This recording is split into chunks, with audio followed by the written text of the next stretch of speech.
ini di Posko Taktis Penanggulangan Bencana di Tapanuli Utara akan menyampaikan beberapa informasi penanganan bencana di 3 provinsi terkait banjir, banjir bandang, dan tanah longsor.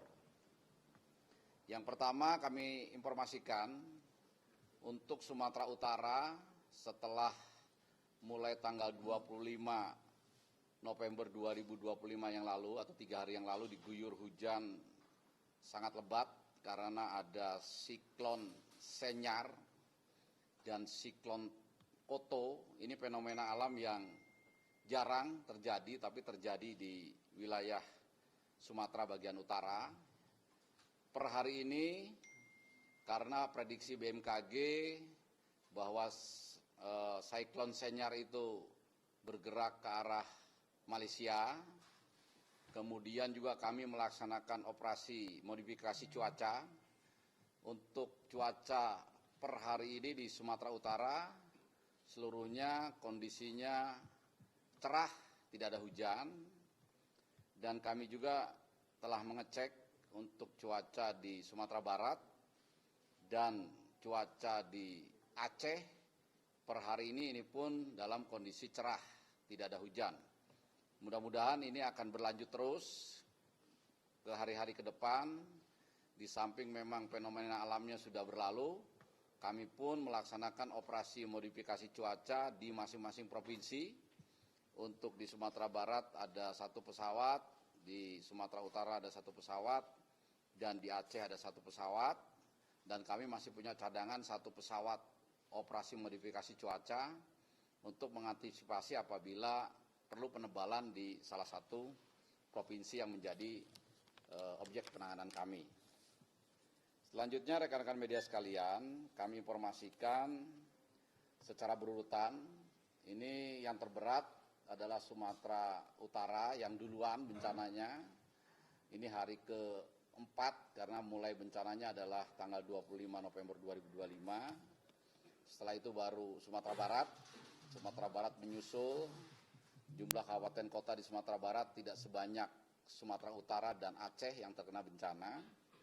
Dan setelah itu Aceh ini belakangan baru kemarin terjadi bencana yang cukup besar, banjir dan longsor. Ini akan kami sampaikan secara rinci. Yang pertama untuk Provinsi Sumatera Utara, per hari ini, per sore ini, kami mendata untuk seluruh Provinsi Sumatera Utara korban meninggal dunia ada 116 jiwa. Kemudian 42 jiwa masih dalam pencarian. Tentu data ini akan berkembang terus karena kami informasikan juga masih ada titik-titik yang belum bisa ditembus, yang masih dalam proses penanganan, yang diindikasikan di tempat-tempat longsoran yang belum bisa tembus itu mungkin juga ada korban jiwa manusia. Sehingga setiap hari akan kami update. Untuk sementara datanya itu, rinciannya Tapanuli Utara meninggal 11, Tapanuli Tengah meninggal 47, Tapanuli Selatan 32 meninggal dunia, Kota Sibolga ada 17 yang meninggal dunia, Humbang Hasundutan ada 6 meninggal dunia, kemudian Kota Padang Sidempuan ada 1, Fakfak Barat ada 2, dan sementara untuk Mandailing Natal, data kami sampai sekarang tidak dilaporkan ada yang meninggal. Kemudian untuk pengungsian, ini tersebar ya, jumlahnya lebih dari 1.000 KK. Ya. Untuk Tapanuli Utara, ini kami cek awal, titik pengungsian sementara terpusat 1 titik di jalur yang menghubungkan Tarutung ke Sibolga. Ya, ada bangunan gereja di sana dipakai untuk mengungsi. Dicek sekitar ada 600 kepala keluarga. Kemudian Tapanuli Tengah ini juga terkonsentrasi di GOR milik Pemda Tapanuli Tengah. Itu sekitar 1.100 kepala keluarga. Ini kalau malam penuh sekitar 1.100, tetapi kalau siang kami hitung, kami cek sekitar 600 karena pada saat siang sebagian masyarakat yang mengungsi juga mengecek dan membantu membuka jalur-jalur yang masih putus. Untuk Tapanuli Selatan ada sekitar 250 KK, untuk Kota Sibolga sekitar 200 KK, Humbang Hasundutan ada 150 KK. Sementara untuk Mandailing Natal, ini tersebar ada di 5 titik tempat pengungsian, ini kami hitung sekitar 1.500 KK. Kemudian untuk jalur transportasi, jalur komunikasi, untuk per hari ini, untuk Sumatera Utara relatif sudah lebih baik daripada 3 hari kemarin. Yang pertama yang masih terus kita berusaha tembus adalah jalur dari Tapanuli Utara atau Tarutung menuju Sibolga. Ini adalah urat nadi atau jalan yang sangat vital, tetapi sekarang masih proses untuk pembukaan, dibuka oleh Satgas Gabungan, ada Kementerian PUPR, ada Pomdam 1 Bukit Barisan, ada Satgas TNI dan Satgas Polri. Di situ bahu-membahu sedang bekerja dari mulai kemarin dan hasilnya per hari ini lebih dari 10 km yang sudah dibuka. Target kami kalau hari ini, malam ini tidak tembus, besok kami akan usahakan untuk tembus sehingga jalur transportasi dari Tapanuli Utara ke bawah ke Sibolga ini bisa segera pulih. Kemudian untuk dari Tapanuli Selatan, dari Sipirok menuju Medan, ini juga masih tertutup, ya ada 2 titik, ini juga kami usahakan untuk ditembus. Kemudian di Tapanuli Tengah, jadi kami informasikan rekan-rekan media, untuk Sumatera Utara, kabupaten yang paling parah terdampak bencana ini adalah Tapanuli Tengah. Ini dari Sibolga, ini belum bisa tembus, karena ada beberapa jalan dan jembatan yang putus, tetapi tadi pagi Satgas TNI Polri sudah bisa masuk menggunakan sepeda motor, menggunakan jalan kaki, artinya kebutuhan masyarakat yang terdampak yang kurang lebih 1.100 KK ini secara bertahap kita bisa berikan. Dan jalur udara dari Pelabuhan Pinang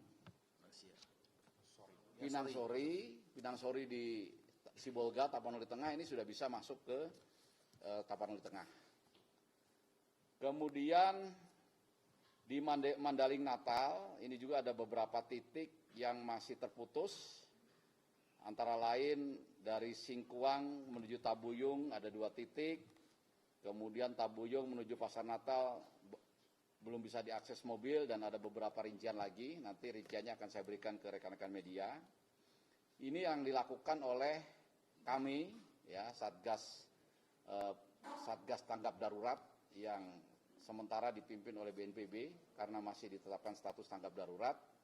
Ini yang berusaha terus kami pulihkan untuk jalur-jalur transportasi ini. Nah, untuk jalur komunikasi, memang ada beberapa kabupaten kota yang masih belum pulih, yang sangat masih perlu pemulihan adalah Tapanuli Tengah. Jadi praktis kalau kita masuk ke Tapanuli Tengah itu tidak ada sinyal sama sekali.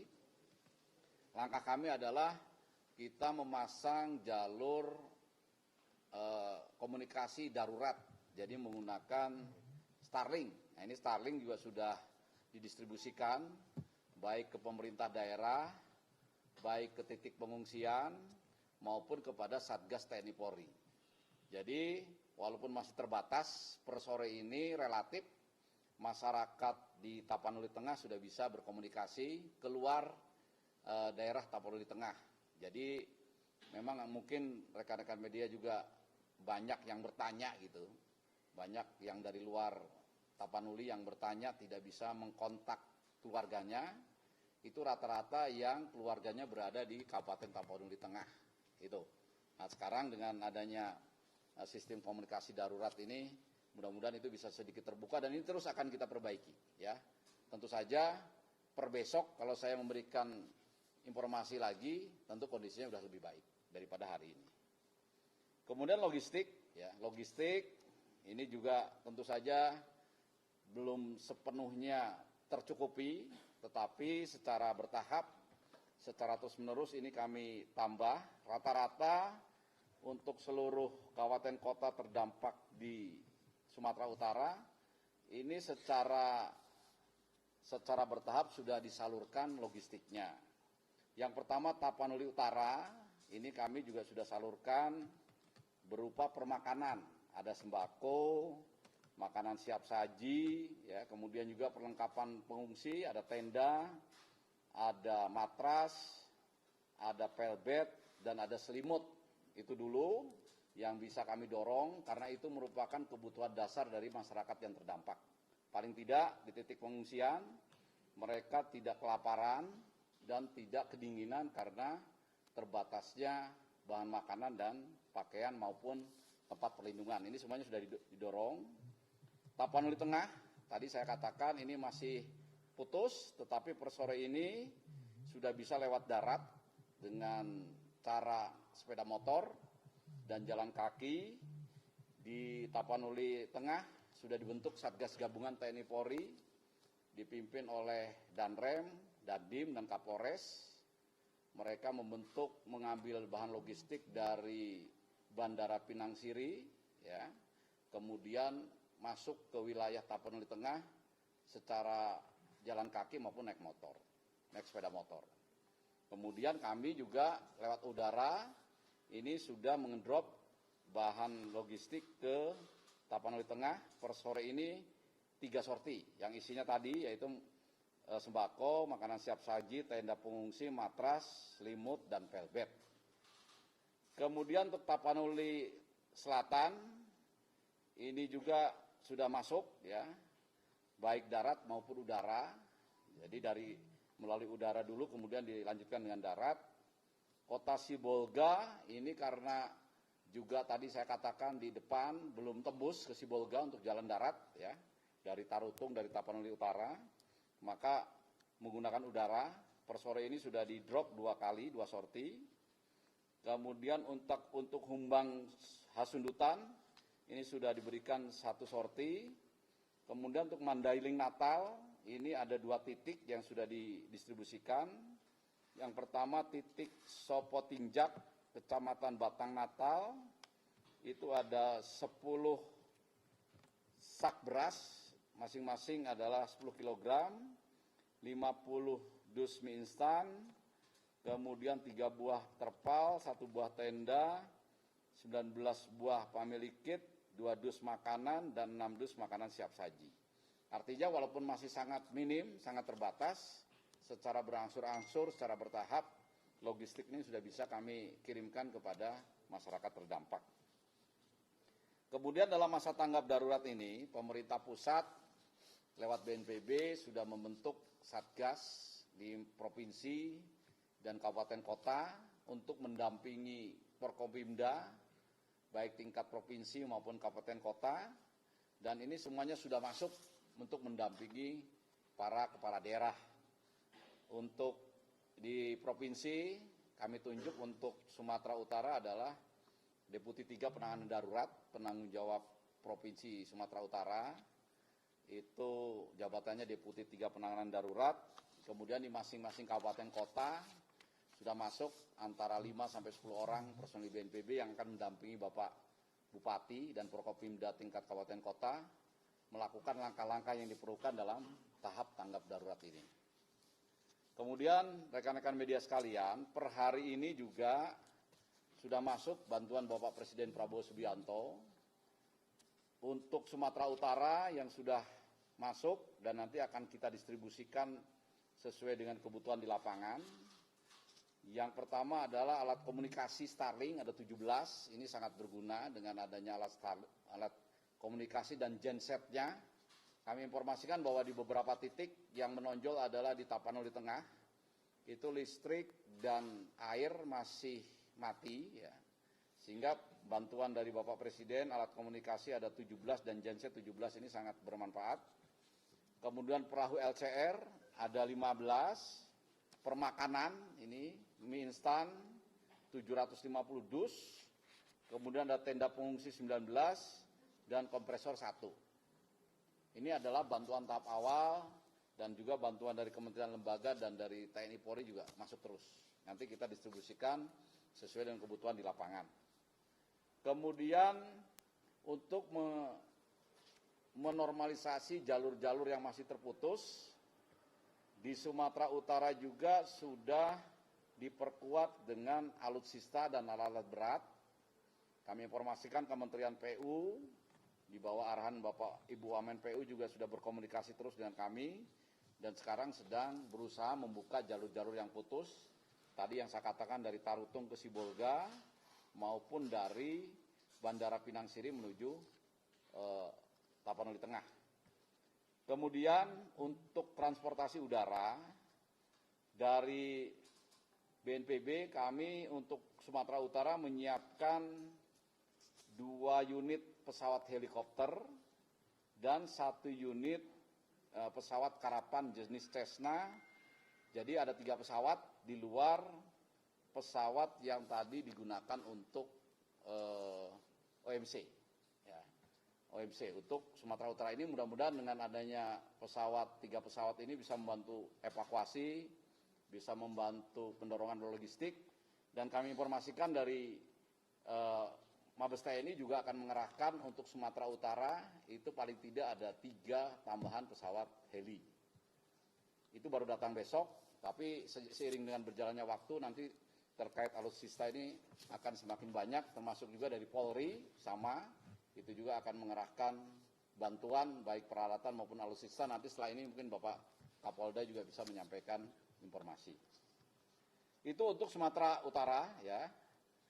Selanjutnya saya masuk ke Provinsi Aceh.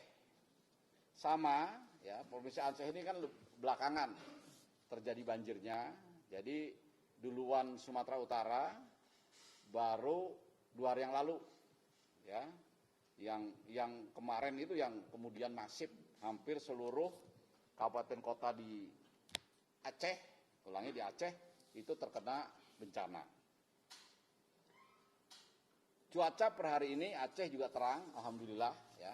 Mudah-mudahan dengan cuaca yang terang beberapa hari ke depan ini memudahkan dalam operasi tanggap darurat yang dilaksanakan. Untuk korban jiwa per sore ini yang kami bisa dapatkan datanya, sekali lagi rekan-rekan media juga paham, ini akan berkembang terus ya. Sementara yang terdata ada 35 jiwa yang meninggal dunia, 25 hilang, dan 8 luka-luka. Rinciannya untuk Kabupaten Bener Meriah 11 meninggal dunia dan 13 hilang. Untuk Aceh Tenggara 6 meninggal dunia, 7 hilang, 5 luka-luka. Aceh Tengah 15 meninggal dunia. Gayo Luwes 1 meninggal dunia dan 2 hilang.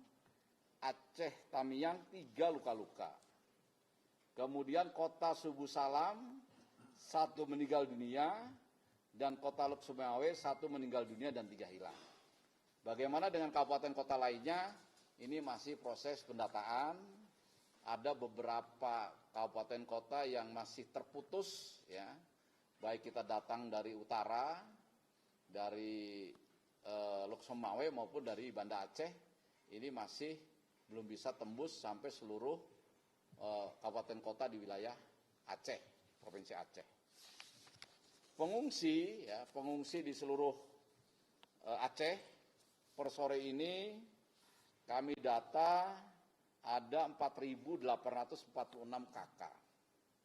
Itu tersebar ya di seluruh kabupaten kota Aceh. Ini semua kabupaten kota Aceh ini rata-rata terdampak ya. Ini rinciannya banyak sekali, nanti rekan-rekan media bisa saya berikan salinannya ya. Contoh, Bener Meriah ada 10 kecamatan, Aceh Tenggara ada 14 kecamatan, Aceh Tengah ada 12 kecamatan, dan selanjutnya. Itu nanti rinciannya akan saya sampaikan. Kemudian untuk Aceh ya, ini masih ada beberapa yang masih dalam perbaikan ya. Ini masih dilakukan normalisasi oleh Kementerian PU. antara lain batas wilayah Sumut dan Aceh, ini jalan nasional, ini juga masih beberapa terputus ya. Kemudian Banda Aceh, Lok Sumawe, Aceh Utara, Aceh Timur, Langsa, Aceh Tamiang masih terputus untuk jalur-jalur darat yang menggunakan kendaraan-kendaraan besar. Ya. Kemudian untuk Kabupaten Gayo Luwes itu pun jalur darat ini masih terganggu. Ya. Jadi ruas jalan nasional Gayo Luwes, Aceh Tenggara ini putus di 4 titik, ini juga masih normalisasi. Ya. Kemudian akses jalan nasional Gayo Luwes, Aceh Tengah ini juga masih terganggu. Akses jalan provinsi Gayo Luwes, Aceh Barat, Daya, ini juga masih putus. Kemudian satu lagi adalah jalan provinsi Gayo Luwes, Aceh Timur, ini pun masih belum normal. Sisanya bisa ditempuh dan yang putus-putus ini sekarang masih dalam penanganan dari Kementerian Pekerjaan Umum. Kemudian untuk membuka jalur-jalur transportasi, tadi saya sudah katakan yang putus-putus ini dengan alat berat, dengan Satgas Gabungan, ini berusaha dibuka terus ya. Sekali lagi Aceh baru kemarin ini terjadinya banjir yang besar, sehingga tentu saja kami butuh waktu untuk mengembalikan dalam kondisi semula. Nah sekarang untuk jalur komunikasi sama dengan Sumatera Utara, ini relatif terganggu ya. Dan kami juga harus memasang alat komunikasi darurat ya, pakai Starlink. Ini kami informasikan untuk Gayo Luwes sudah terpasang Starlink, Aceh Tengah, Bener Meriah, Biren, Lok Sumawe, dan Aceh Tamiang ini sudah terpasang. Termasuk Langsa, Aceh Timur, dan Aceh Utara. Artinya komunikasi dengan masyarakat di Aceh menggunakan alat komunikasi darurat itu relatif bisa lebih lancar. Kemudian untuk pendistribusian logistik ini secara terus-menerus ya, secara bertahap diberikan. Yang sudah masuk logistik permakanan ya, sama dengan Sumatera Utara, rinciannya adalah sembako, makanan siap saji, selimut, matras, mie instan, ya, kemudian genset dan lain sebagainya. Ini merupakan kebutuhan dasar dari para masyarakat atau manusia yang kena bencana. Yang sudah masuk adalah Aceh Tenggara, Gayo Luwes, Aceh Singkil, Aceh Tamiang, dan Langsa.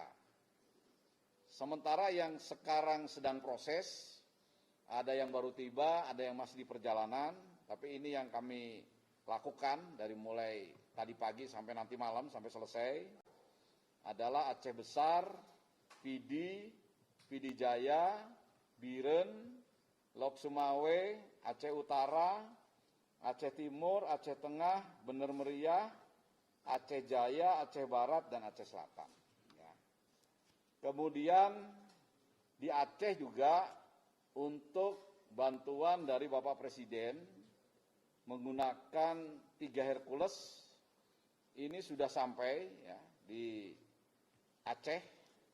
Yang pertama adalah ada beras 100 karung, minyak 10 koli, gula putih 10 dus, mie instan 25 dus, kemudian Starlink ada 28, genset 28, ada mie instan 750, LCR 20, kompresor 18, tenda, dan masih banyak lagi ya. Artinya bantuan-bantuan dari pemerintah pusat ini sangat banyak ya, dan ini akan kami distribusikan kepada masyarakat Aceh yang sangat membutuhkan. Itu untuk Aceh ya, untuk Aceh. Kemudian kami masuk ke Sumatera Barat, ya, Sumatera Barat. Jadi pola penanganannya di tanggap darurat itu hampir sama ya. Ada poinnya, yang pertama di 1-2 hari ini memang kita fokus kepada evakuasi, ya, pencarian dan pertolongan korban, pendistribusian logistik, membuka jalur-jalur transportasi, jalur-jalur komunikasi yang putus, ya. Setelah itu melaksanakan langkah-langkah untuk mengurus dari para pengungsi tersebut. Nah, Sumatera Barat sama ya, alhamdulillah cuaca juga per hari ini terang, tidak ada hambatan sehingga ini proses untuk penanganan masyarakat terdampak bisa lebih lancar, ya, tidak terganggu cuaca. Untuk korban jiwa di seluruh Sumatera Barat itu 23 meninggal dunia, 12 hilang dan 4 jiwa luka. Ini 3 provinsi ini relatif bencananya besar, ya. Meskipun kalau dibandingkan dengan Sumut, Aceh, ya Sumatera Barat ini yang relatif lebih ringan, ya. Tapi bukan berarti ringan kalau dibandingkan dengan Sumatera Utara dan Aceh. Tapi kalau dibandingkan dengan skala bencananya, misalnya Sumatera Barat sendirian, ya ini sangat besar dan sangat masif, gitu ya. Kemudian pengungsi di Sumatera Barat ini terdata per sore ini ada 3.900 kakak. Nah, yang agak parah memang di Sumatera Barat itu ada 2, ya, yaitu di Padang Pariaman, di Kota Solok, dan di Kota Padang. Ya. Ini yang cukup parah, termasuk juga ada di, saya ulangi ya, di Padang Pariaman, Tanah Datar, Kabupaten Solok, dan Kota Padang. Itu yang kelihatannya agak menonjol. Tapi di kabupaten kota lain juga ada ya bencana, meskipun tidak terdapat pengungsian yang banyak maupun korban jiwa yang masif. Dari 3.900 kakak ini yang banyak pengungsi adalah di Padang Pariaman, itu sekitar 3.000-an lebih, dan 3.208 ya, dan di Kota Solok sekitar 600 kakak. Yang lainnya ada beberapa puluh dan ada di beberapa titik. Rinciannya nanti saya akan berikan ke rekan-rekan media sekalian. Sama dengan di Sumatera Utara dan di Aceh, ini juga ada beberapa jalur transportasi yang masih memerlukan perbaikan, memerlukan disambung kembali. Itu rinciannya ya, yang berdata per hari ini di Padang Pariaman itu ada 5 jembatan yang rusak, ya. Kemudian jalur nasional dari Bukit Tinggi menuju Padang, ini ada 1 titik longsor di Kota Padang Panjang. Ya. Kemudian ada juga jalur dari Kabupaten Agam menuju Kabupaten Pasaman, ini juga ada yang longsor di Lubuk Sikapiang, Kabupaten Agam. Itu ya untuk jalur transportasi. Untuk jalur komunikasi relatif lebih baik daripada kondisi di Aceh dan di Sumatera Utara. Rata-rata untuk komunikasi HP, internet ini di Sumatera Barat masih berfungsi dengan cukup baik, tapi tetap seperti di daerah lain, kami pun melakukan mekanisme komunikasi darurat melalui Starlink. Kemudian logistik ini sudah disalurkan permakanan sama seperti di Aceh, Sumatera Barat kepada pengungsi yang tadi saya sampaikan. Di Tanah Datar ini tidak ada masalah karena masih bisa dijangkau oleh darat. Jadi seperti sembako, hygiene kit, kasur lipat, makanan siap saji, alat kebersihan ini bisa didistribusikan dengan jumlah yang memadai. Kemudian Kota Bukit Tinggi, Kota Solok juga sudah didistribusikan. Kemudian dari pemerintah pusat untuk BNPB ini di Provinsi Sumatera Barat dipimpin oleh Sestama, dan untuk kabupaten kota sama seperti di Sumatera Utara dipimpin oleh pejabat eselon 2 dengan jumlah antara 5 sampai 10 orang. Ini mendampingi para kepala daerah sampai kondisi lebih baik, pulih, untuk melakukan langkah-langkah yang diperlukan dalam tanggap darurat ini. Untuk Sumatera Barat, pendampingan tidak ada masalah, karena rata-rata masuk kabupaten kota ini bisa tembus. Nah, yang Aceh ini memang ada beberapa yang belum bisa masuk, ya. Tapi per sore ini untuk Aceh dipimpin oleh Deputi 4 sudah bisa masuk juga lewat udara dari Medan masuk ke Lok Sumawe. Ya. Kemudian untuk Sumatera Barat sudah diterima juga bantuan dari Bapak Presiden. Yang terdata di kami adalah alat komunikasi Starlink dan genset ada 18, kemudian LCR juga sudah diterima, ini terdata ada 30, kemudian permakanan termasuk tenda juga sudah sampai di Sumatera Barat. Ya, tentu saja ini bantuan-bantuannya akan terus diberikan dan mudah-mudahan setelah saya sampaikan ini, ya, rekan-rekan media bisa memperoleh gambaran ya, terkait langkah yang sudah, sedang, dan akan kita laksanakan. Tentu saja rekan-rekan media sekalian, informasi ini akan disampaikan secara terus-menerus. Ya. Kalau perubahannya drastis mungkin setiap sore saya akan sampaikan, paling tidak juga 2 hari sekali begitu, dan mudah-mudahan tanggap darurat yang ditetapkan oleh masing-masing gubernur ya, dan bupati wali kota, rata-rata 2 minggu, ini sebelum 2 minggu proses penanganan tanggap darurat itu bisa selesai dan kehidupan masyarakat di 3 provinsi, Sumatera Barat, Sumatera Utara, dan Aceh ini bisa kembali pulih seperti sedia kala.